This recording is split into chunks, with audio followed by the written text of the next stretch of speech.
وحرالة عاوة عبادي ويجيسيسيها أي تهي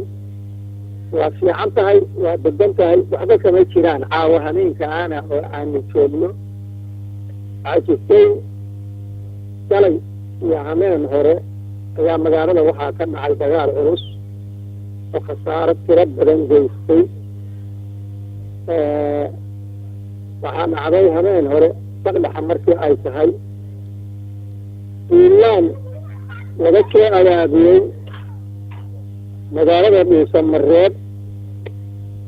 oo mas'uul ka ahaayo soo abaabiyey nin la yiraahdo Maxamuud Sheekh Xasan Faarax iyo Maxamed Cali Qaabile la shaakir taqaaniina aan u maraynayo ilaankaasoo muddo laba bilood isticdaadkiisa iyo saanadiisa iyo sahaydiisa la aruurinayay meesha la yiraahdo balahayd lagu soo aruurinayay ilaankaas fulintiisiina habeen hore 7 saac markii ay ahayd ayay bilaabatay dagaalkaasa dhacday wuxuu soo afjarmay oo joogsaday 7 duhurnimo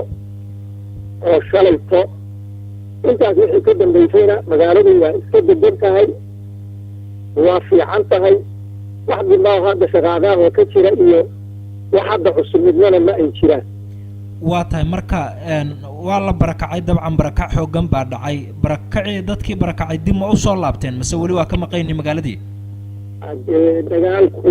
wuxuu ahaa dagaal kadis ah muddadana waxay ahayd hadda uu socday waad garan kartaa oo 7 saac habeenimo oo bilowday 7 duhurnimona waa uu joogsaday intaas dad badan baa qaxay barakac baa dhacay laakiin ilaahay mahadiis waxaa ah wixii uu markaas ka horbaxay maahane dadku hadda ma wada bixi karin oo isku mar ma wada bixi karin iyar bayna ahaayeen waxa baxay oo hadda barakacay oo marka ayagiina wax soo laabtayna waa leeyihiin wax midib madana waa ay leeyihiin laakiin ما تقدر من مجال كان عضو من الشدة نهاية بدنية بربر بدن أهانتية وصلوا هكذا. واتن شيخ عمر waxaan ku weydiinayaa dhaawac badan baa ka dhashay dagaalkii shalay cabud waaqo kale 40 ruux dhaawac gaaraya la geeyay muqdisho loo qaaday maanta sidaan wararka ku hayno oo xaaladooda caafimaad aad bay u liidataa dhinaca kale Dhuusamareeb iyo Gurceel dhaawacyadii la geeyay war ma ka hayda ayaga xaalkoodu sida uu yahay in la qaaday in kale كل يوم كان مغلينا إن كل جرعان لقد قاعدين أوعية ومستمرات والمقلعي وحمر مجيء وإنشفاء لكن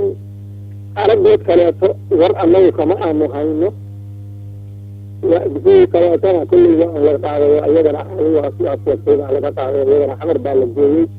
كل كلاته حمر بالجيء كل يوم حمر بيعدي عن كل بدنيين أوعية هذول ما هذي هذا مركز كان وأنا سؤالنا هذا مركز كنا حارب أو تعاون ماشي سو حارب سياسة مركز وراء ترى كل الله واتاي dhinacyada dagaalamay dabcan sidaan maqalnay hadda ka hor cid soo kala dhex gashay ma jirto caawa marka cabsi miyaa jirta dhinaciisa u haray xeraale ma difaac bay wali ku jiraan mase xaaladdu waa iska deganto hubkii baa la iska dhiga oo waa si deganaana lagu jooga carrada wala waxa weeye dagaal ku jira dagaalku waa dagaal qorshaysan oo siyaasadaysan oo dagaal waraho dad maray maahan waa dagaal dad siyaasiyiin iyo magaalo siyaasiyiin iyo siyaasadii wada dad siyaasiyiin oo ay wadaan saacad walbana waa dhici karaa saacad walbana waa uu soo laaban karaa dadku waa diyaarsan yihiin difaac bay ku jiraan waa diyaar waa ay sugayaan oo raggii dagaalka soo abaabulay oo mas-uulka ka ahaa waxaan rabnahay weli hadda inay baysamrin oo ay ku jiraan abaabulkii iyo weerar iyo abaabul horeeto iyo inay dhibaato labaad abuuraan inay ku jiraan baanu ognaho qabaarkeeda helaynaa sidaas darteed dadka xalaalasoo waa difaacoodii inay ku jiraan oo sii adkaysanayaan waa tahay hadda waan ma jirtaa marka maadaama horey la iskugu baaba'ay la diriray dad ehela oo adeer iyo wiilkiis iyo wiil iyo abtigiisa ay ku baabeen halkaasi waan ma jirtaa lagu xalinaya arrintaa ولا فرت معاوية دتك يا قرب إلى فهم ماهن dagaalka dadka walaal ah waa jirtaayo harta ma kuligi dad walaal kuma dhiman laakiin dagaalkan mas-uuliyadiisa dad baa iskale nimanka aan kuu sheegay oon horey kusoo magacaabay baane ayagaa wata ayaa qorshahaas ku jira waan ka dhaxaysa ayaga iyo xalaale iyo wada hadalna ma jirto dagaalka kani wuxuu bilowday toddobiyo markii ay ahayd imiga 2017 saddex bilood buu socday wixii ka dhacay waa la ogaa Soomaaliya dhan baa ogay burburkii ka dhacay intii ka dambaysana weerarkii labaad rabo ay tahay intii argagaxayeen nimankaas baa midka wada inta ayagu ay joogaan oo ay soo sheegayaan midkii waa jiraya dad dhamaanaya ma marka wada hadal iyo waxa dadkan dhaxyaan iyo cid dhexgashay iyo dawlad ama dad Soomaaliyeed oo dhexgalayna ma ay jiraan dawlad wax ka qabatayna ma jirto iyaduna gobolka Adeegyada oo dhibaato badan bay ku hayaan xaraale kaliya kuma hayaan meelo badan bay ku hayaan gobolka dhan bay ku hayaan dhibaatada Sheekh Umar waxaan ku weydiinayaa 2017 dagaalkii dhacay wada hadal baa laga galay cadaadaha gogol la dhigay huusha la dhigay wixii dhacay in la iska xaal mariyaa lagu ballamay oo lagu wada hadlay dagaalkan ma waxaad leedahay wuu ka duwan yahay kii 2017 oo dadkii wada hadlayay dad aan ahayn galaya miyaad leedahay dadka arrin inay galeen oo nimanka reer cadaadee door ka dhaateen oo la wada hadlayaa jirta laakiin waxaa jirta asalkeedana arrintu markii ay meel leedahay dariiqa ay leedahay dariiqaan ahayna loo maro dhibaatadeedu waa soo noqotaa ma dhammaato nimanka cadaadeed waxay heshiisiinayeen oo isku dhabar jogseen oo ilmahadna ku leeyihiin dad ehel ah oo qaraaba ayay ahaayeen laakiin waxaysan gelin oo ka maqnaa oo meesha ka maqnaa dadka la heshiisiinayo inaanba arrintu gacantooda ku jirin oo dad kale ay ku jirto oo ay wataan oo go-aankeeda iyo nabadooda iyo xolkeeda iyo diilaankeeda dad kale ay ka go'do marka dadka diilaanka sameeyey dadkii wada hadlay kuma jiraan fara mid maahan waa dad kaleeto wax ka soo furan weeye waa arrin lagu fulshay oo lagu fulshay dad oo waxa weeye arrintaas waxayna dhibka keenay waxa weeye horay bay ahayd in la fahmo meesha arrintu ka jirto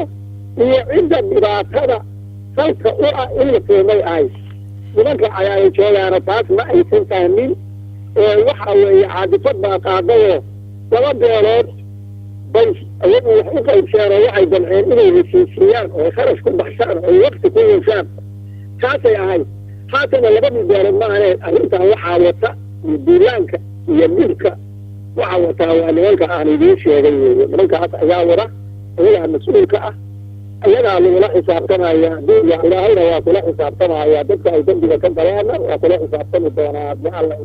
marka waxaad leedahay saxiixayaashii heshiiskaas ee cadaada ku saxiixay hurshe lagu soo gabagabeeyey meel heer saraa marayay arrintu ma dhex taalbe qabiil way ka duwantao dhinac kale ka socotaa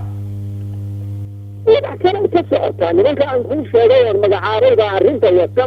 wada hadalladii cadaado iyo hurshe iyo xeraalana daraf kama aysan ahayn ayagu arrintan ayagaa wata ayagaa mas-uulka ah ayagaa responsibilka ah nimankaan kuu sheegay baa wata